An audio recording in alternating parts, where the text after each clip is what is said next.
মেহেরপুরে অপহরণের ৫ ঘণ্টা পর মাহিদ হোসেন নামে এক কলেজ শিক্ষার্থীকে উদ্ধার করেছে পুলিশ।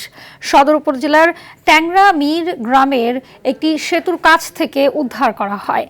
মহিদ মুজিবনগর উপজেলার বাবুপুর গ্রামের বাসিন্দা।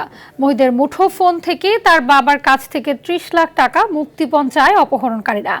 এক পর্যায়ে ২,২০,০০০ টাকা দিতে রাজি হন তারা। মহিদের মামা বের হন অপহরণকারীর উদ্দেশ্যে। পিছু নেয় পুলিশও। তবে পুলিশের উপস্থিতি টের পেয়ে দুটি ককটেল বিস্ফোরণ ঘটিয়ে পালিয়ে যায় অপহরণকারী দলের সদস্যরা। পুলিশ জানায়, আসামিদের চিহ্নিত করে আইনের আওতায় আনার চেষ্টা চলছে।